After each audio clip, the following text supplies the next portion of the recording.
Good morning, students. Today we are going to learn that poem name that was a bird bath. मग सर्वांना माहिती आहे आपण आंघोळ कशासाठी करत असतो. तुम्ही नेहमी आंघोळ करत असता.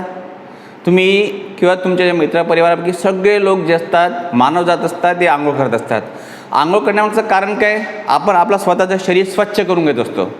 जर आपलं स्वतःचं शरीर जर स्वच्छ करून घेत असेल तर प्राणीसुद्धा आपलं शरीर स्वच्छ करून घेण्याचा नेहमी प्रयत्न करीत असतात. आपण आपल्या घरी आंघोळ करत असतो तर छोटे छोटे जे प्राणी आहेत ती जंगलामध्ये नदीमध्ये किंवा छोट्याशा सरोवरामध्ये किंवा लेकमध्ये ते आंघोळ करण्याचा प्रयत्न करीत असतात.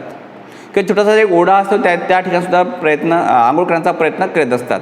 अशाच प्रकारचं एक छोटंसं गार्डन आहे. त्या गार्डनमध्ये एक छोटंसं बाथ, एक छोटासा एक प्रेटी लिटिल पूल त्यांनी तयार केलं आहे. एक छोटासा पूल तयार केलेला आहे आणि त्या पुलामध्ये अनंत जे वेगवेगळ्या प्रकारचे जे पक्षी असतात ते पक्षी तिथे येतात आणि आंघोळ करतात.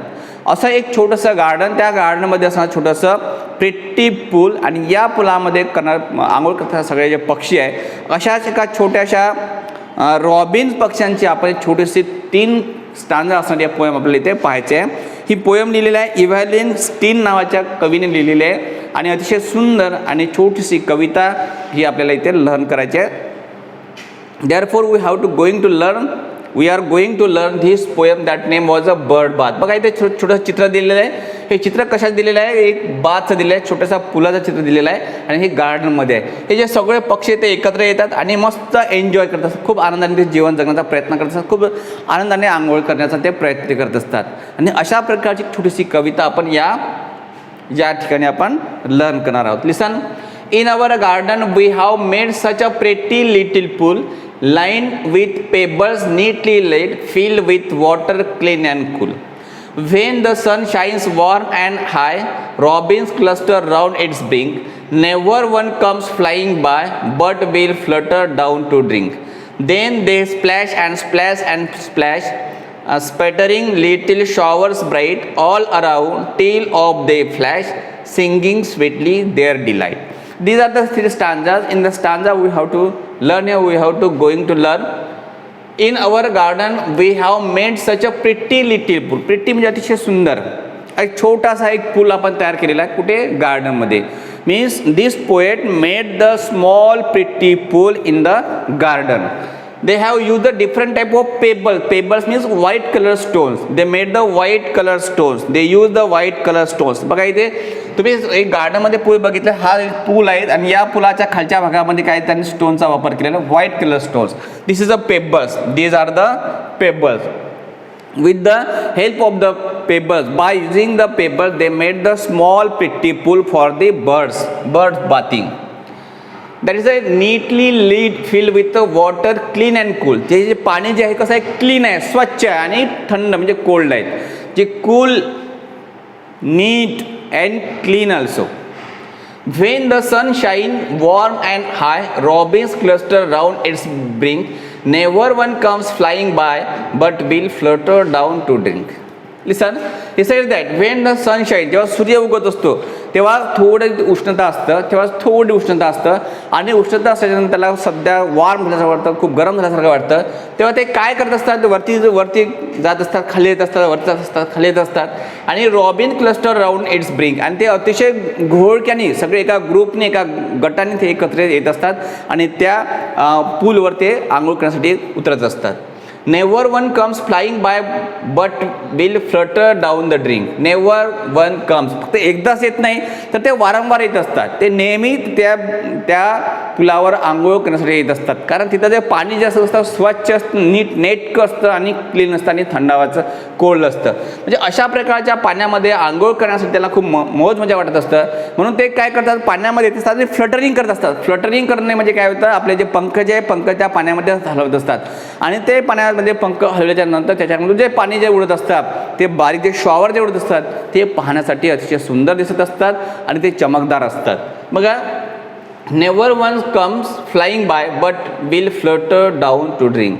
म्हणजे काय करतात? सूर्याच्या किरणामध्ये ते आंघोळ करण्याचा प्रयत्न करत असतात आणि आंघोळ करतेवेळी ते फक्त एकत्र येत असतात आणि एकत्रित आल्याच्या नंतर ते पाण्यामध्ये फ्लटरिंग करत असतात आणि फ्लटरिंग करत असल्यामुळे ते पाणी जे बाहेर ते उडत असतात.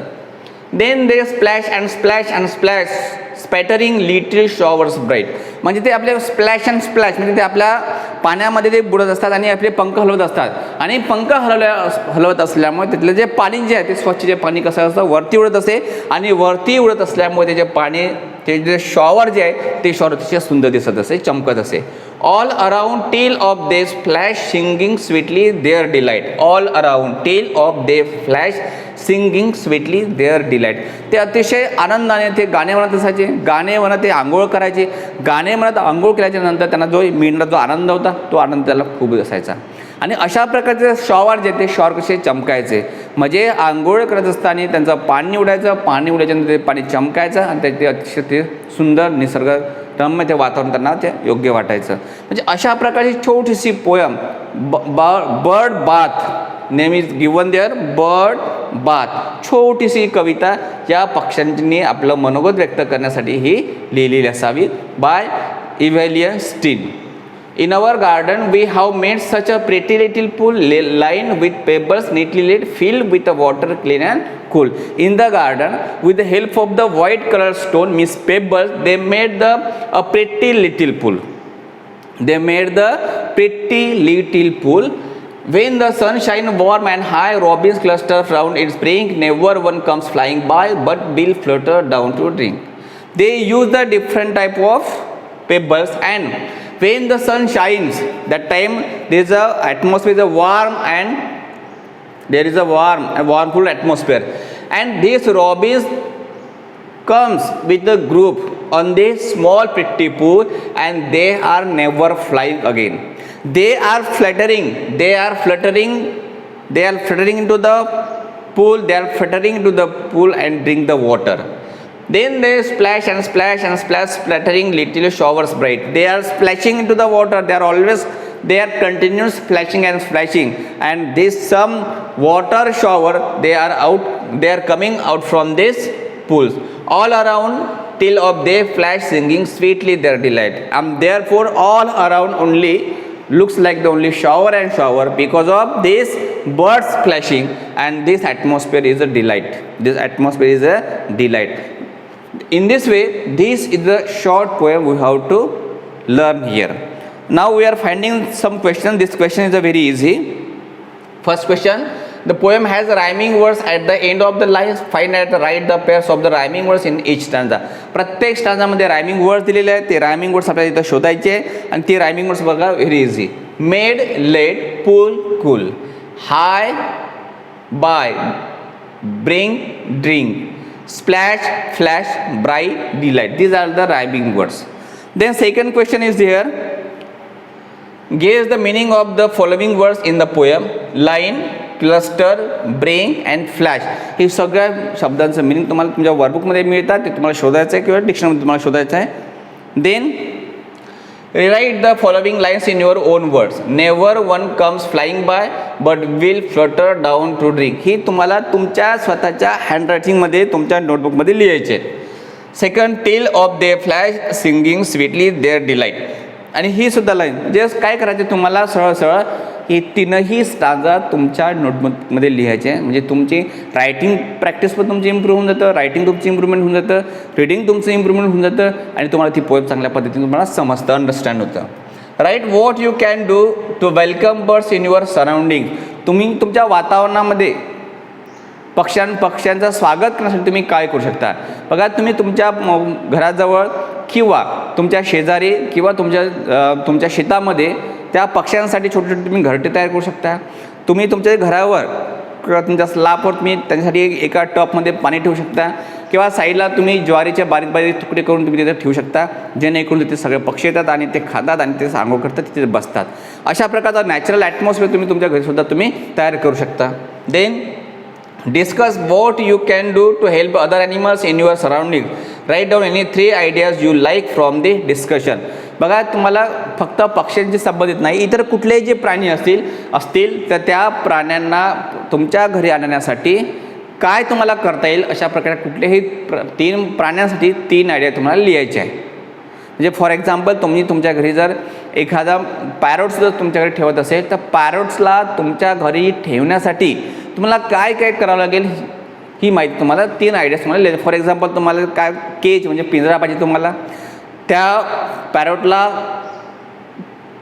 जेव घालण्यासाठी किंवा जेवण देण्यासाठी किंवा खाऊ घालण्यासाठी त्यांना फळं पाहिजे, जांभळासारखे फळं पाहिजे. त्यानंतर त्या पॅरोटला तुम्हाला काहीतरी शिकवावं लागेल तरच तुम्हाला राहण्यासाठी त्याच्यासोबत राहायला तुम्हाला मजा येईल किंवा आनंद येईल. अशा प्रकारे त्याला काही वर्ड शिकवावं लागेल. म्हणजे असं काहीतरी तुम्हाला त्या प्राण्यांसाठी वेगळं काहीतरी करावं लागेल जेणेकरून ते सगळे प्राणी तुमच्यासोबत राहतील, शिकवतील. अशा प्रकारच्या कुठल्याही प्राण्यांच्या संबंधित तुम्हाला 3 आयडियाज या क्वेश्चनमध्ये लिहायच्या. म्हणजे अशा प्रकारे ही छोटीशी पोएम आहेत, ती तुम्हाला तुमच्या या लेसनमध्ये एकदा दोनदा रीडिंग करायची, क्वेश्चन आन्सर फाइंड आउट करायचे, काही वर्बकून तुम्हाला क्वेश्चन दिले ते सुद्धा तुम्हाला फाइंड आउट करायचे. Okay, thank you so very much.